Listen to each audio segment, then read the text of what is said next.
Apakah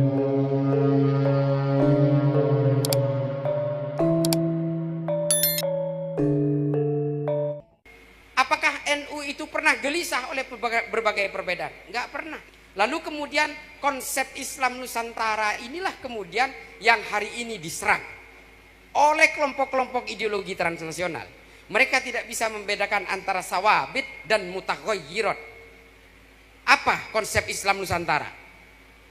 Orang harus menutup aurat, kita sepakat itu, sawabit. Tapi kan tidak harus pakai gamis. Menutup aurat juga bisa pakai sarung. Ini loh Islam Nusantara itu.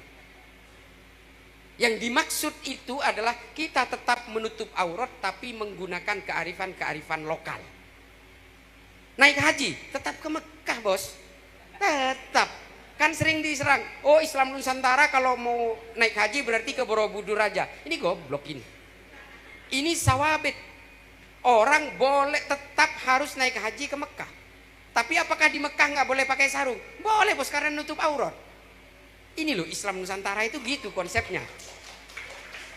Nggak harus pakai gamis. Meskipun kemarin saya waktu umroh pakai gamis terus. Ya sekali-sekali lah.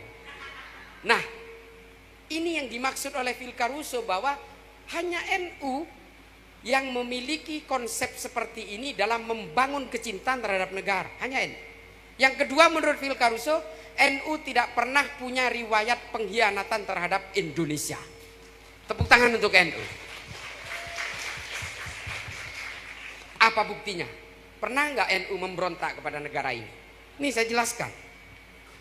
Ketika Indonesia baru merdeka, ada kelompok ekstrim sayap kanan langsung membuat proklamasi kemerdekaan negara Islam Indonesia di Tasikmalaya.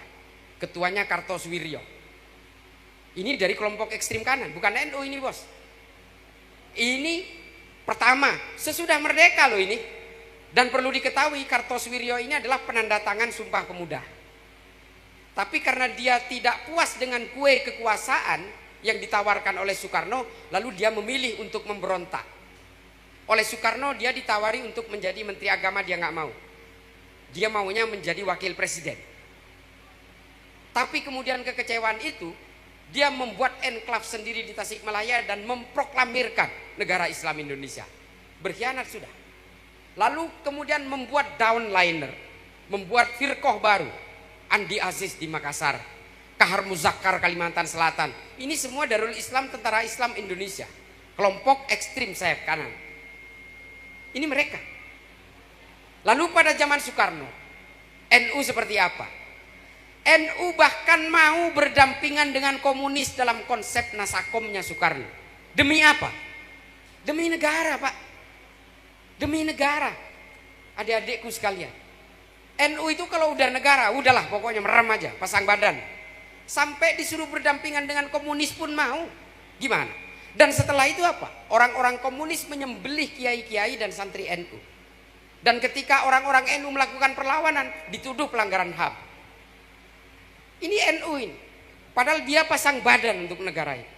Dan ketika zaman Soeharto, digencet, diintimidasi, diawasi, dicurigai NU. Ketika Gus Dur menjadi ketua PBNU, dibuat sosok tandingan namanya Abu Hasan di Muktamar NU di Cipasung tahun 94. Karena apa? Soeharto takut dengan kekuatan besar NU untuk menggusur kekuasaannya. Sehingga apa? Gus Dur ingin digusur oleh Soeharto untuk diberikan sosok baru, orangnya pemerintah, namanya Abu Hasan. Ini NU selalu dicurigai. Lalu kemudian ketika Gus Dur diturunkan oleh kelompoknya gelandangan politik secara inkonstitusional, apakah ada orang Nahdien yang memberontak? Datang ke Jakarta berbondong-bondong menghancurkan dan membakar Jakarta. Ada nggak? Nggak ada. Ini tokoh utamanya NU diturunkan paksa menjadi dari kursi kepresidenan, didegradasi dengan undang-undang yang memang dibuat untuk menurunkan Gus Dur. Apakah orang NU kecewa lalu meludahi Monas sehingga Monas tenggelam oleh ludahnya orang NU? Gak ada. Apakah orang NU kemudian menjadi Monas Limin? Gak ada. Apa kata Gus Dur? Tidak ada jabatan yang harus dipertahankan mati-matian persatuan dan kesatuan negara ini jauh lebih penting. Itu Nahdlatul Ulama. Nah kemudian Nahdlatul Ulama ini menjadi kokoh dan menjadi penting di Indonesia. Makanya kemudian kelompok Hizbut Tahrir, Wahabi Salafi, kelompok-kelompok Ikhwanul Muslimin ingin merobohkan NU, bos. Hari ini semua kita berusaha dipecah belah. Dan bahkan ajaran-ajaran ulama NU untuk menghormati para habaib pun dimanfaatkan oleh kepentingan-kepentingan tertentu untuk memecah belah NU. Dibuat boneka-boneka oknum habaib yang mencaci maki NU. Padahal Pak, hanya di Indonesia kita itu menghormati habaib sejadi-jadinya. Di negara lain nggak kayak kita Pak, biasa aja. Biasa aja, ketemu Habib tuh biasa. Bahkan salaman begini itu di negara lain itu. Di Pakistan, di India, saya kan sudah keliling hampir separuhnya dunia ini. Di Afrika itu bahkan kelompok-kelompok toriko nggak seperti kita menghormati habaib itu. Tapi kita itu hanya nggak nyium kakinya aja ke habaib itu. Kenapa? Diajari oleh ulama-ulama NU untuk menghormati dzurriyyah Nabi karena kita ingin membangun kecintaan kepada Nabi. Nah peluang ini kemudian dimanfaatkan oleh kelompok-kelompok kekuatan tertentu menciptakan boneka-boneka oknum habaib yang kemudian dipakai untuk mencaci maki orang NU. Gus Dur dibuta-butakan, Kiai Said disiahkan oleh Habib ini. Nah ini efektif sudah, efektif. Dan akhirnya apa?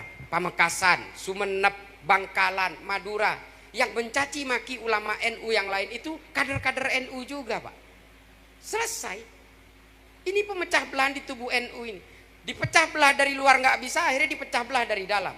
Ubudiyahnya sama Pak, sama-sama maulidan, sama-sama baca ratib, sama-sama ziarah kubur, sama-sama tahlilan, tapi mencaci maki ulama NU yang lain dengan atas nama figur habaib. Ini kan kacang lupa kulitnya namanya. Masih banyak kok habaib yang layak kita hormati yang masih tawaddu. Habib Jindan, Habib Lutfi, Habib Al-Muhdar dari Tuban dan sebagainya, banyak.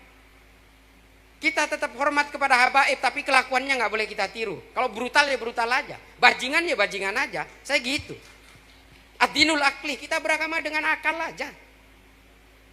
Kalau memang seorang habaib itu penjahat, ya sudah, jahatnya jangan kita tiru. Hormat kepada habaibnya harus Pak, karena kita cinta kepada Nabi.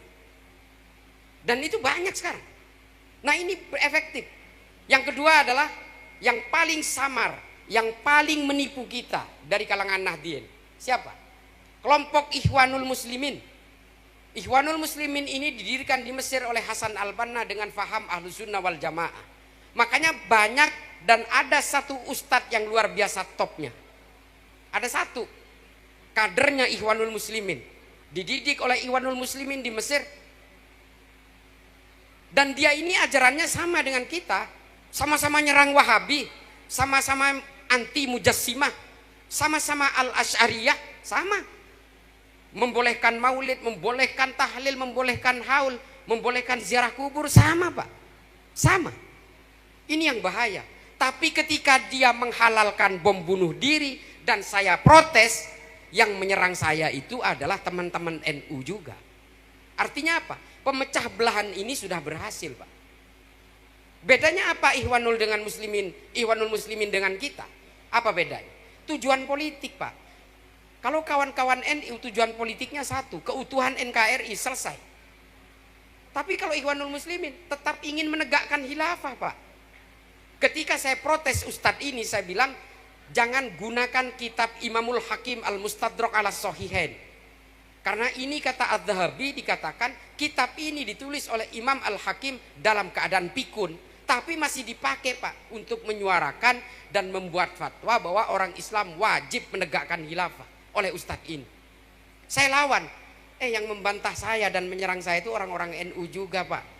Dan mirisnya saya, santri-santri Sidogiri setelah diprofiling, santri-santri Lirboyo setelah saya profiling. Artinya apa? Pemecah belahan ini sudah sangat efektif di tubuh Nahdien. Gitu loh. Dan ketika Ustadz ini mengatakan bahwa bom bunuh diri itu adalah bagian dari harokah istishhadiyah, saya melawan. Jangan, bahaya Pak. Meskipun kata Ustadz ini, bom ini halal dilakukan dan boleh dilakukan di Palestina. Di Indonesia nggak boleh, karena Indonesia ini negara damai. Saya katakan, damai itu kan kata kita. Kalau kata teroris Pak, teroris-teroris yang Wahabi itu, Indonesia ini adalah daerah darurat perang yang tidak damai. Ini adalah daerah togut dan merupakan ini wilayah perang, battleground. Makanya pelaku bom bunuh diri Katedral Makassar dan pelaku bom bunuh diri Cicendo Bandung itu di dalam handphonenya ditemukan video fatwa Ustadz ini. Gitu loh. Nah ini yang kemudian harus disadari oleh kita, bahwa fatwa itu tidak boleh dilokalisir di 1-2 wilayah. Ada salah seorang ulama Saudi namanya Abu Bakar Naji menulis Idarat At-Tawahhush. Anjuran-anjuran fatwa di dalam kitab ini diberikan kepada orang-orang Wahabi di Irak dan Suriah. Tahu nggak akhirnya dipakai di mana? Dipakai di Indonesia Pak. Siapa yang memakai? Agus Muslim yang kemarin menjadi pelaku bom Astana Anyar. Karena dia apa? Ketika digeledah rumahnya ditemukan kitab ini. Padahal kitab ini fatwanya untuk Irak dan Suriah, tapi dipakai di Bandung Pak, di Astana Anyar. Jangan main-main dengan fatwa yang radikal kayak gini. Jangan sembarangan, mentang-mentang ulama lagi laku, muhibbinnya banyak jutaan, lalu dia dengan seenaknya sendiri dia memainkan fatwa hanya untuk agenda-agenda politik. Nggak boleh Pak. Kalau udah ulama udah betul-betul terlibat dalam kelindahan politik, bahaya Pak. Politik ini kemudian yang merusak agama-agama. Bukan hanya Islam, Hindu semua dirusak oleh politik.